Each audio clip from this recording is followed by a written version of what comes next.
যে ব্যক্তি কাউকে পথভ্রষ্টতার দিকে আহ্বান জানায়, আপনি সিনেমা হল করলেন, করার পর মানুষের সিনেমা হলে আপনি নিলেন, খারাপ কাজের আহ্বান করলেন। নবীজি বলেন, কোন ব্যক্তি যদি মানুষকে পথভ্রষ্টতার দিকে আহ্বান জানায়, তারা যেই পরিমাণ গুনাহ করবে, যেই ব্যক্তি এই কাজটা চালু করছে তার আমলনামায় এই পরিমাণ গুনাহ জমা হতেই থাকবে, জমা হতেই থাকবে, নাউজুবিল্লাহ। তাহলে একটু চিন্তা করেন, যারা সিনেমা হল বানায়, বিভিন্ন গুনাহের জিনিস বানায়, আর মানুষকে আপনি গুনাহের সুযোগ করে দেন, কি পরিমাণ গুনাহ আপনার জমা হচ্ছে। সিনেমা হল বানায় আর প্রতি বছর হজে যায়, মনে করেন কোথায় যায়? হজে যায়। যে সস্ত্রীক হজ করে আসলেন, অমুক খারাপ কাজের মালিক, লাভ হলো কি? পথভ্রষ্টতার দিকে আহ্বান করছেন, এই খারাপ কাজের ফলাফলটা আপনার উপর বর্তাবে। আল্লাহ আমাদেরকে হেফাজত করেন। তাহলে 3 নাম্বার শিখলাম, দায়ী যিনি, তার সওয়াবটা হবে, তার আহ্বানে যারা সাড়া দিবে ওই পরিমাণ সওয়াব আল্লাহ তাকেও দান করবেন। সুবহানাল্লাহ। আবু দাউদের একটা হাদিস শোনেন, 5139 নম্বর হাদিস। এই হাদিসের মধ্যে আছে, রাসূলুল্লাহ সাল্লাল্লাহু আলাইহি সাল্লামের কাছে এক ব্যক্তি আসছে, আসার পর বললেন, ইন্নী উবদি আবি ফাহমিলনি ইয়া রাসূলুল্লাহ, হুজুর আমার বাহন নাই, মেহেরবানি করে একটা বাহনের ব্যবস্থা করে দেন। নবীজি বললেন, ইন্নী লা আজিদু মা আহমিলুকা আলাইহি, বাহন দেওয়ার মতো আমার কাছে ব্যবস্থা নাই, ওয়ালাকিন ইতি ফুলানান ফালাল্লাহু আইয়াহমিলাকা। দেখেন একটু, নবীজি বললেন, আমার কাছে বাহন দেওয়ার মতো সুযোগ নাই, তবে তুমি ওই ব্যক্তির কাছে যাও, সে তোমাকে বাহন দিতে পারবে।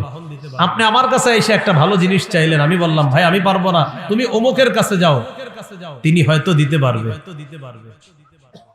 ওই ব্যক্তি তার কাছে গেলেন, যাওয়ার পর ফাহামালা, তাকে বাহনের ব্যবস্থা করলেন। করার পর আল্লাহ নবীর কাছে আসলেন, আসার পর বললেন, ইয়া রাসূলুল্লাহ, আপনি যার কাছে পাঠিয়েছেন তিনি আমাকে বাহনের ব্যবস্থা করে দিলেন।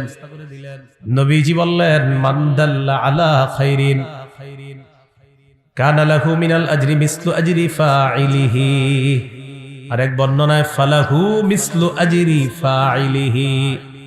কোন ব্যক্তি যদি অন্যকে ভালো কাজের রাস্তা দেখা দেয়, রাস্তা দেখানোর কারণে যে ব্যক্তি ভালো কাজটা করে, আমি যে রাস্তাটা শুধু দেখা দিলাম, আর ওই ভালো কাজ করার কারণে আল্লাহ তাআলা আমার আমলনামায় ওই পরিমাণ সওয়াব দিয়ে দিবেন। এটা একটু বুঝেন। দেখেন, আমি পারি নাই, আমি বললাম আপনি তার কাছে যান, তিনি এটা দিবে। আমি শুধু বলছি মুখ দিয়ে, আর আপনি গেছেন, তিনি এটা করছে। আমি শুধু বলে দিছি, আমার কিন্তু সামর্থ্য ছিল না, তাই বলে দিছি, আল্লাহ সওয়াবটা আমারও দিয়ে দিন। ওই যে আমি রাস্তা দেখাই। তাহলে 3 নাম্বার, দায়ী যিনি, যারা রাস্তা দেখাবে, সঠিক পথ দেখায় দিবে, আহ্বান করবে, এই আহ্বানে যারা সাড়া দিবে, এটার সওয়াব আল্লাহ দায়ীকে আল্লাহ দান করবেন। এগুলো 3 নাম্বার ফলাফল। 4 নাম্বার ফলাফল বলেন, একজন ব্যক্তি আমার মাধ্যমে যদি হেদায়েত পেয়ে যায়, আরবের দামি লাল ওটের চাইতে উত্তম ফলাফল আল্লাহ আমাকে দান করবেন। সুবহানাল্লাহ। সহিহ বুখারীর বর্ণনা, 4210 নম্বর হাদিস। عن سهل بن السعد الساعدي رضي الله تعالى عنه قال قال رسول الله صلى الله عليه وسلم يوم خيبر। সাহাল ইবনে সাদ আস-সাঈদী রাদিয়াল্লাহু তাআলা আনহু বলেন, খায়বারের যুদ্ধের দিন নবীজি ঘোষণা করলেন, লা উতিয়ান্না রায়াতা গাদান রাজুলান ইফতাহুল্লাহু আলা ইয়াদাইহি ইউহিব্বুল্লাহ ওয়া রাসূলুহু ওয়া ইউহিব্বুহুল্লাহু ওয়া রাসূলুহু। খায়বার যুদ্ধের দিন আল্লাহ নবী বললেন, আগামী কাল আমি এমন এক ব্যক্তির হাতে পতাকা দিব, যার হাতে আল্লাহ তাআলা খায়বারের বিজয় দান করবেন। এই ব্যক্তি আল্লাহকে ভালোবাসে, রাসূলকে ভালোবাসে, আল্লাহ আর তার রাসূলও তাকে ভালোবাসে। ফাবাতান নাস ইয়াদুকুনা লাইলাতাহুম, রাতের বেলা সাহাবারা ঘুমায় না, জল্পনায় কাটায় দেয়, আইয়ুহুম ইউতাহা, আরে কারে জানি পতাকাটা আগামী কাল দেওয়া হয়। ফালাম্মা আসবাহান নাস গাদাউ আলা রাসূলিল্লাহি সাল্লাল্লাহু আলাইহি ওয়াসাল্লাম, সকালে নবীর কাছে সবাই আসছে, আসার পর রাসূলুল্লাহ সাল্লাল্লাহু আলাইহি ওয়াসাল্লামের সামনে আসছে, কুল্লুহুম ইয়ারজু আইয়ুতাহা, সবার আশা নবী না জানি পতাকাটা আমাকেই দেয়। বলে নাই কাকে দিবে, বলছে একজনকে দিবে।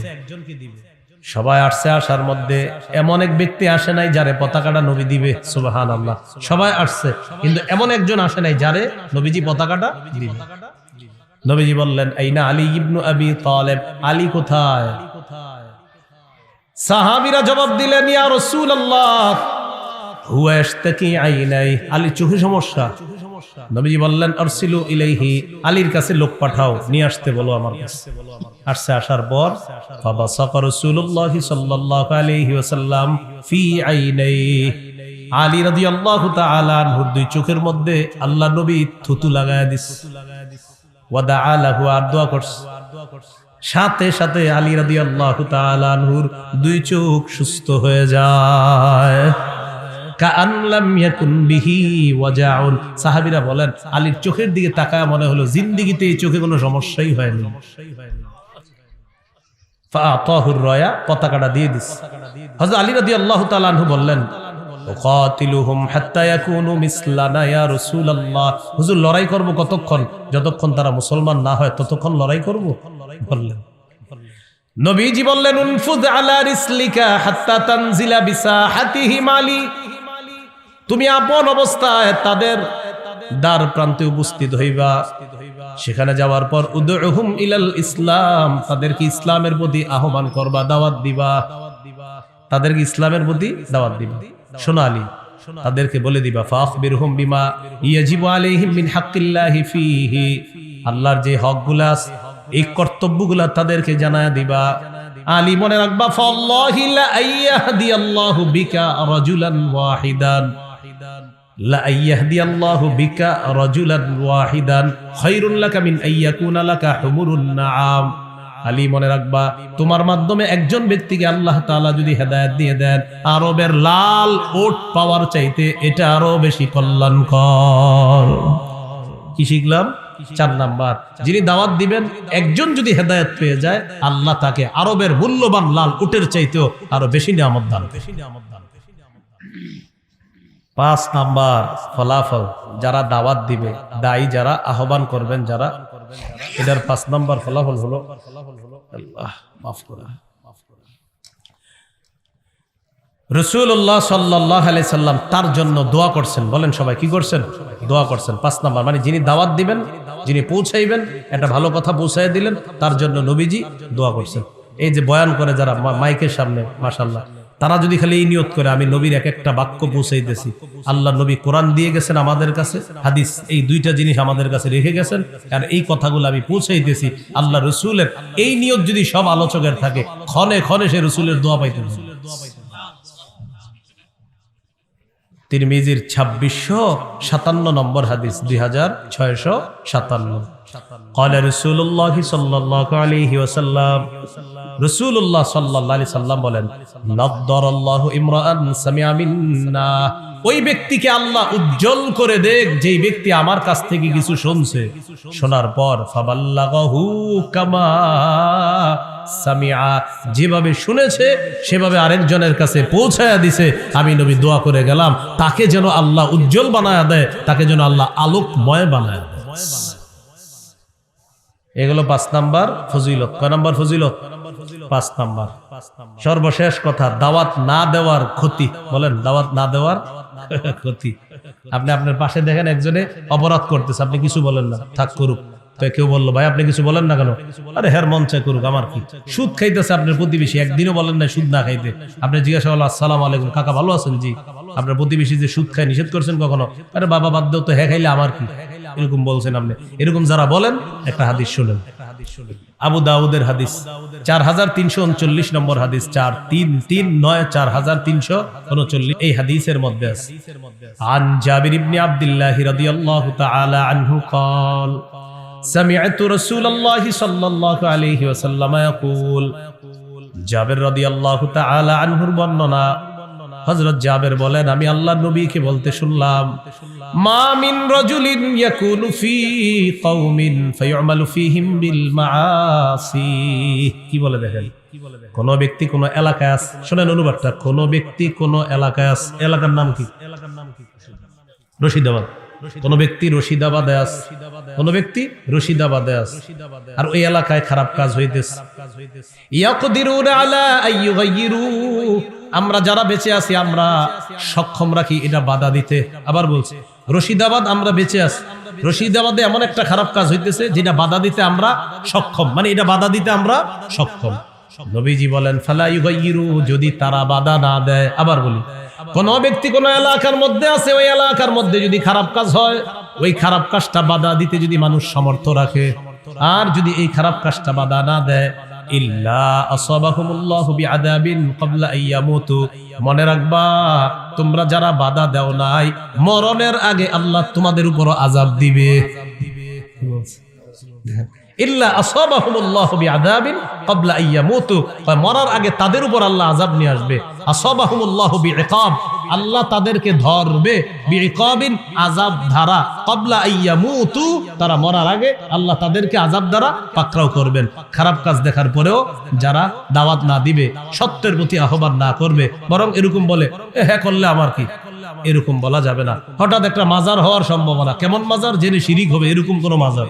আমরা মাজারের বিরুদ্ধে না, কবরের বিরুদ্ধে না, তবে শিরিকের বিরুদ্ধে আমরা, এই কথাটা স্পষ্ট হওয়া দরকার। আপনি দেখতেছেন এখানে একটা শিরিকের সম্ভাবনা, বাধা দেওয়ার সামর্থ্য আছে, আপনারা বললেন থাক, এই থাক থাক করতে করতে শিরিক জমে গেছে। শিরিক কি হয়ে গেছে? জমে গেছে। নবীজি বলেন মরার আগে তুমগু পুরো গজব দিবে আল্লাহ, মনে রেখো। তাহলে এই হলো দাওয়াত না দেওয়ার ক্ষতি, মনে থাকবেন ইনশাআল্লাহ। তাহলে কি জানলাম বলেন তো, খুব মন দিয়ে শোনেন।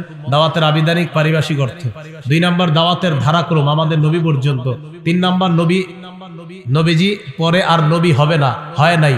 নবীজির পরে নবী আসবে একজন, তিনি নবীর আগে নবী হয়েছেন, ঈসা নবী। তিনি মৃত্যুবরণ করার জন্য দুনিয়াতে আসবেন, তবে তিনি আমাদের নবীর আগে নবী হয়েছেন। আমাদের নবীর পরে আর কোনো নবী হয় নাই, হবে না। দায়িত্ব কাজ এখন আমাদের। এগুলো 3 নম্বর। 4 নম্বর দাওয়াতের পদ্ধতি, কৌশলে দাওয়াত দেওয়া, নরম ভাষায় দাওয়াত দেওয়া, কঠোর স্বভাবের না হওয়া। আর মুনাফিকদের বিরুদ্ধে কঠোর হওয়ার অনুমতি আছে। 5 নম্বর দাওয়াতের ফজিলত 5টা জানলাম। আর 6 নম্বরে জানলাম দাওয়াত না দেওয়ার ভয়াবহ পরিণতি হতে পারে। এবার সর্বশেষ আমার সাথে বলেন দাওয়াতের কাজ শিখার জন্য আগামী 31শে জানুয়ারি, 1-2 ফেব্রুয়ারি ওলামায়ে হযরতদের নেতৃত্বে, তাদের তত্ত্বাবধানে টঙ্গীর ময়দানে যাব ইনশাআল্লাহ। মনে থাকবে তো ইনশাআল্লাহ? আল্লাহ তো কিশোরগঞ্জ ইনশাআল্লাহ 3-4-5। কিশোরগঞ্জ কত? 3-4-5 একই কথা। আমাকে প্রথমটা বলা মানে পুরাটাই কিশোরগঞ্জের 3-4-5 মানে সবটার সাথে আমরা 31, 1, 2, 3, 4, 5 পুরাটাই আমাদের। তো ইনশাআল্লাহ আমরা উপস্থিত হব, বলেন ইনশাআল্লাহ। আসসালামু আলাইকুম ওয়া রাহমাতুল্লাহ। আজকে দাওয়াতের আলোচনাটা একটু আমার মিম্বরের আমানত সংকলনের প্রথম খণ্ডের প্রথম আলোচনাটাই আজকের ফুল আলোচনাটা। আজকের ফুল আলোচনা করি নাই এখনো। দাওয়াত দায়ের গুণ কয়টা এটা বলি নাই। দায়ের গুণ 10টা, এই 10টা গুণ ওখানে আছে, আলোচনা ওইটা আলোচনায় ঢুকি নাই। যারা দাওয়াত দিবে তাদের 10টা গুণ থাকতে হবে, এই আলোচনাটা আছে। মিম্বরের আমানত প্রথম খণ্ড গাড়ি থেকে সংগ্রহ করে নেন, গাড়ির কাজ ভাঙবেন না। হ্যাঁ, গাড়ির কাজ না ভেঙে গাড়ি থেকে সংগ্রহ করে নিতে পারেন। 8 খণ্ডের কিতাব আছে, প্রত্যেকটা খণ্ড আলাদা আলাদা। এর মধ্যে নতুন আসছে 7 এবং 8, নামাজের নাপাক পাকের মাসালা 7 এবং 8 নম্বর খণ্ড। আর আগের 6টা খণ্ড হলো স্বামী স্ত্রীর অধিকার, শিরিক, বেদাত, কুফর, তাওহীদ আর দাওয়াতের আলোচনাটাও পাবেন মিম্বরের আমানত।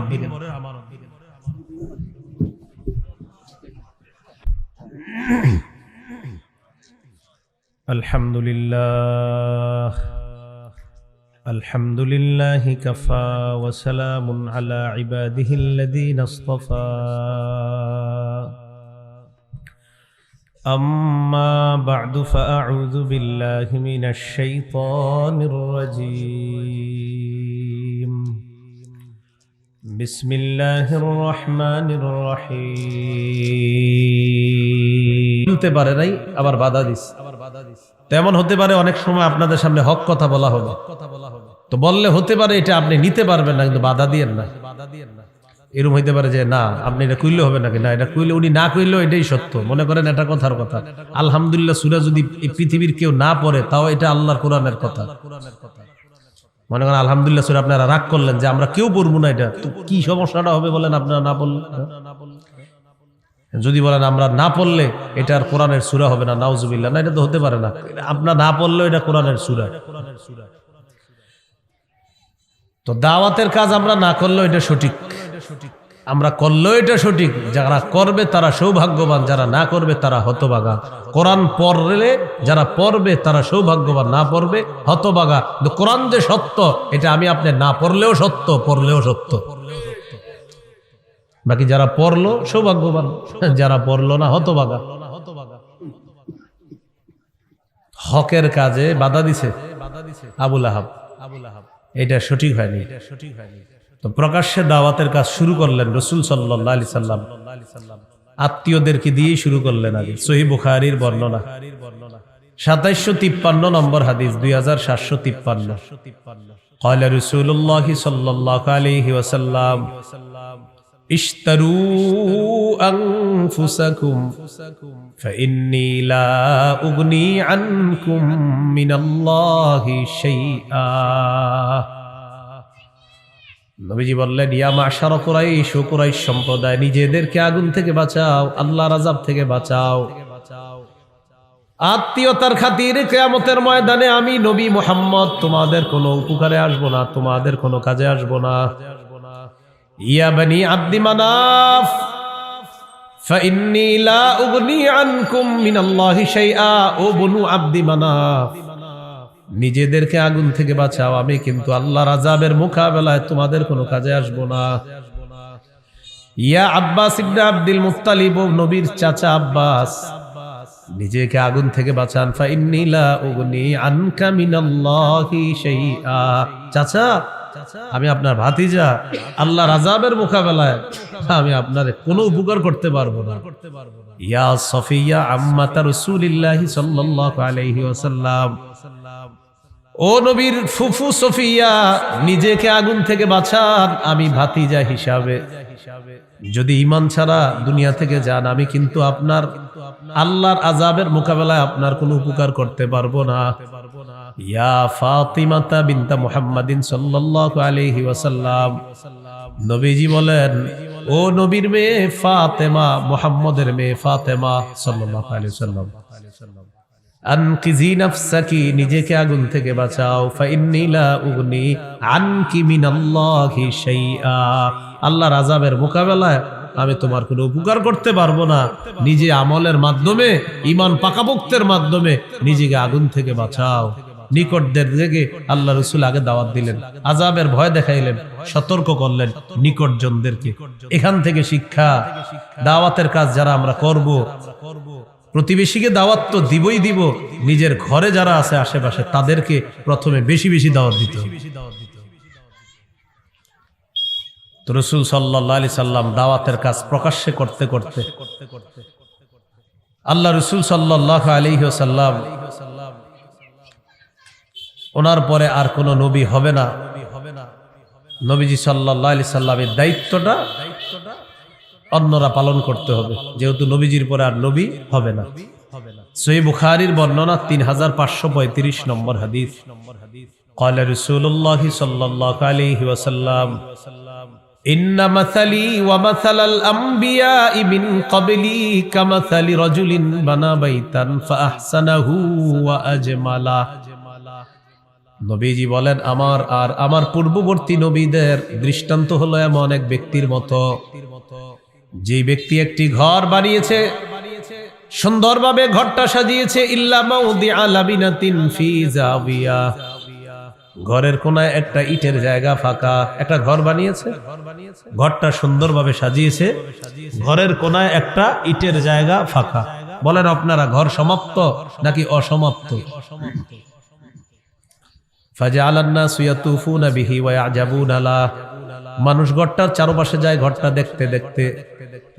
যখন মানুষ ওই ইটের কাছে যায়, যাওয়ার পর দেখে ঘরের কোনায় একটা ইট লাগানো হয় না, মানুষ আশ্চর্য হয়ে যায়। ফাজআলান নাসু ইয়াতুফুনা বিহি ওয়া ইয়াজাবুনা লা ওয়া ইয়াকুলুনা হাল্লা উদিআত হাযিহিল লাবিনা, মানুষ ঘরের চারপাশে ঘুরে আশ্চর্য হয়ে যায় আর বলে, এই ইটটা কেন লাগানো হলো না?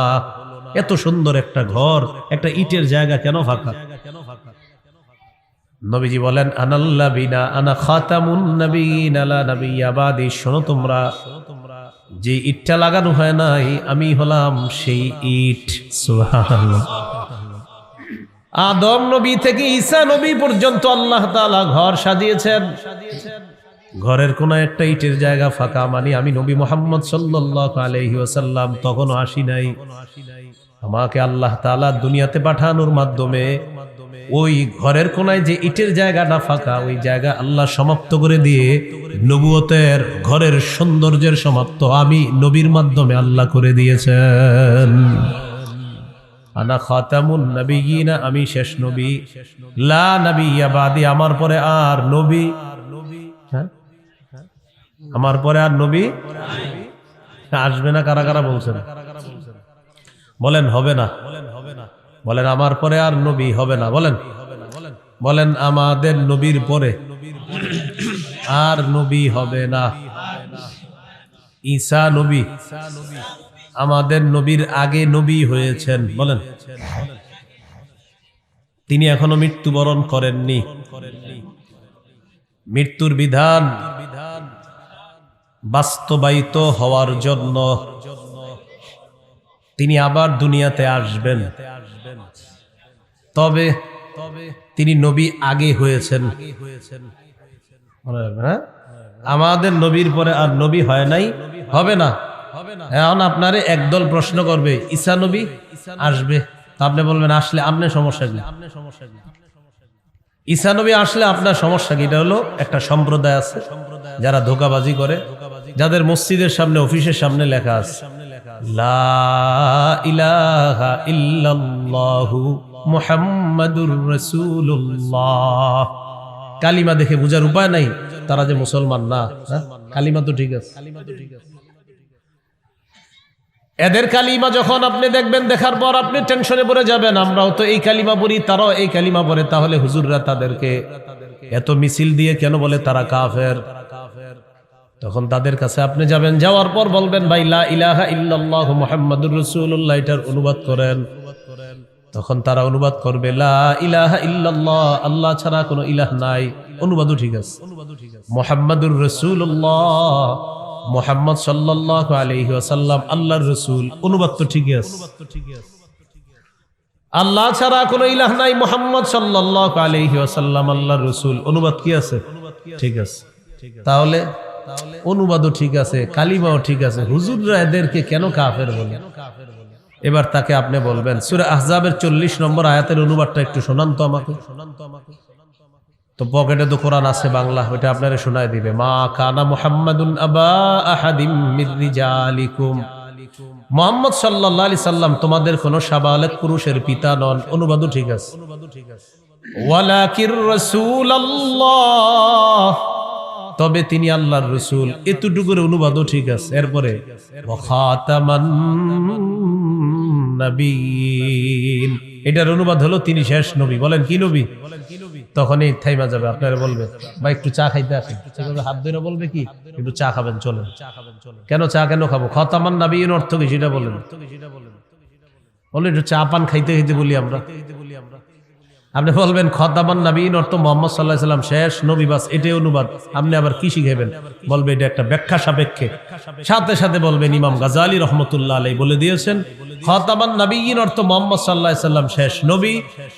আমাদের এই মুহাম্মদ সাল্লাল্লাহু আলাইহি সাল্লাম শেষ নবী, তারপরে নবী হয় নাই, হবে না, তারপরে আর নবী নাই। এই আয়াতে ব্যাখ্যার সুযোগ নাই।